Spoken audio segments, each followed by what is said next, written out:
ਇੱਕ ਮਾਂ ਜੋ ਆਪਣੇ ਪੁੱਤਰ ਨੂੰ ਸੁਬਾਹ ਨਾਸ਼ਤਾ ਕਰਾ ਕੇ ਰੁਖਸਤ ਕਰਦੀ ਏ, ਉਹਨਾਂ ਲਮਿਆਂ ਨੂੰ ਕੀ ਪਤਾ ਹੁੰਦਾ ਹੈ ਕਿ ਇਹ ਆਖਰੀ ਮੁਲਾਕਾਤ।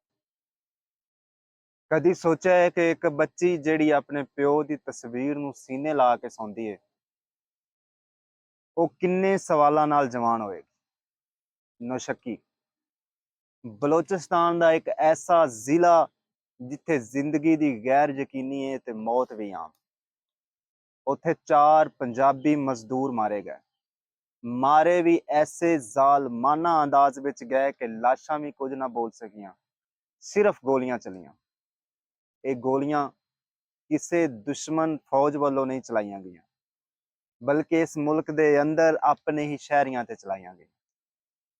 2 ਜਵਾਨ ਪਾਕ ਪਤਨ ਦੇ, ਜਿੱਥੇ ਬਾਬਾ ਫਰੀਦ ਦੇ ਸ਼ਲੋਕ ਅੱਜ ਵੀ ਸੂਫੀਆਨਾ ਦਰਸ ਦਿੰਦੇ ਨੇ, ਤੇ 2 ਨੌਜਵਾਨ ਰਹੀਮ ਯਾਰ ਖਾਨ ਦੇ, ਜਿੱਥੇ ਦਰਿਆ ਤੇ ਰੇਗਿਸਤਾਨ ਇਕੱਠੇ ਵਸਦੇ ਨੇ।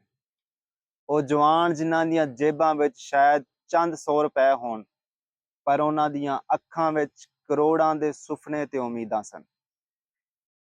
ਜਿਹੜੇ ਕੋਈ ਆਪਣੇ ਬਾਪ ਦੇ ਇਲਾਜ ਦੇ ਲਈ, ਕਿਸੇ ਆਪਣੀ ਬੱਚੀ ਦੀ ਪੜ੍ਹਾਈ ਲਈ, ਤੇ ਕੋਈ ਆਪਣੀ ਮਾਂ ਦੀ ਦਵਾਈ ਦੇ ਲਈ ਬਲੋਚਿਸਤਾਨ ਦੇ ਵੱਲ ਰੁਖ ਕੀਤਾ, ਪਰ ਉਹ ਵਾਪਸ ਨਾ ਆਏ।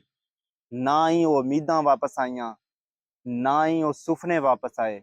ਵਾਪਸ ਆਏ ਤੇ ਸਿਰਫ ਔਰ ਸਿਰਫ ਲਾਸ਼ਾਂ ਵਾਪਸ ਆਈਆਂ। ਇਹ ਉਹ ਵਕਤ ਹੈ ਜਦੋਂ ਸਿਰਫ ਦਿਲ ਨਹੀਂ, ਬਲਕਿ ਜ਼ਮੀਰ ਵੀ ਰੋ ਰਿਹਾ ਹੈ।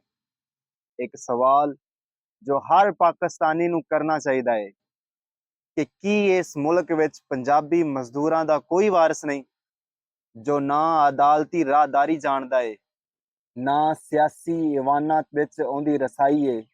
ਉਹ ਇੱਕ ਦਿਨ ਕਤਲ ਹੋ ਜਾਂਦਾ ਹੈ, ਅਗਲੇ ਦਿਨ ਵਿੱਚ ਖਬਰ ਅਖਬਾਰ ਵਿੱਚ ਇੱਕ ਲਾਇਨ ਬਣ ਕੇ ਰਹਿ ਜਾਂਦੀ ਹੈ।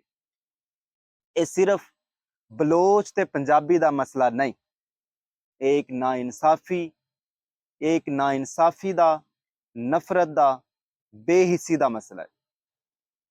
ਇਹ ਉਹ ਜ਼ਹਿਰ ਹੈ ਜਿਹੜਾ ਸਾਡੀ ਰਿਆਸਤ ਦੇ ਅੰਦਰ ਫੈਲ ਚੁੱਕਿਆ ਹੈ, ਜਿੱਥੇ ਸ਼ਨਾਖਤ, ਨਸਲ, ਜ਼ੁਬਾਨ, ਫਿਰਕਾ, ਸਭ ਤੋਂ ਉੱਤੇ ਇਨਸਾਨੀਅਤ ਖਤਮ ਹੋ ਚੁੱਕੀ ਹੈ। ਜੇ ਅੱਜ ਬਲੋਚਿਸਤਾਨ ਵਿੱਚ ਪੰਜਾਬੀਆਂ ਨੂੰ ਮਾਰਿਆ ਜਾ ਰਿਹਾ ਹੈ, ਤੇ ਕੱਲ ਪੰਜਾਬ ਵਿੱਚ ਬਲੋਚ ਵੀ ਮਾਰੇ ਜਾ ਸਕਦੇ ਨੇ। ਜੇ ਨਫ਼ਰਤ ਦੀ ਅੱਗ ਇੱਕ ਵਾਰ ਚੁਣੀ ਗਈ, ਧਰਤੀ ਨੂੰ ਖਾ ਗਈ, ਤੇ ਪਿੱਛੇ ਸਿਰਫ ਰਾਖ ਬਚੇਗੀ। ਪੰਜਾਬੀਓ, ਸ਼ਾਇਰੋ, ਅਦੀਬੋ, ਜੇ ਤੁਸੀਂ ਅੱਜ ਨਾ ਬੋਲੇ, ਜੇ ਤੁਸੀਂ ਅੱਜ ਨਾ ਜਾਗੇ, ਤੇ ਫਿਰ ਅਗਲੀ ਲਾਸ਼ ਤੁਹਾਡੀ ਵੀ ਹੋ ਸਕਦੀ ਹੈ। ਅਗਲਾ ਜਨਾਜ਼ਾ ਤੁਹਾਡੇ ਵਿਹੜੇ ਵਿੱਚੋਂ ਵੀ ਉੱਠ ਸਕਦਾ ਹੈ।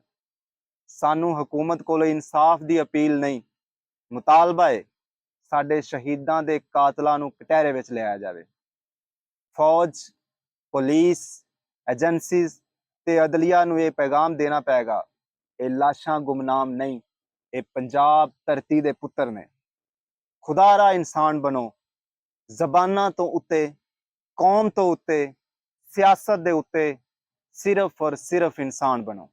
ਤੇ ਯਾਦ ਰੱਖੋ, ਜੇ ਅੱਜ ਨਾ ਬੋਲੇ ਤੇ ਕੱਲ ਤਾਰੀਖ ਸਾਡੀ ਖਾਮੋਸ਼ੀ ਨੂੰ ਵੀ ਇੱਕ ਜੁਰਮ ਲਿਖੇਗੀ।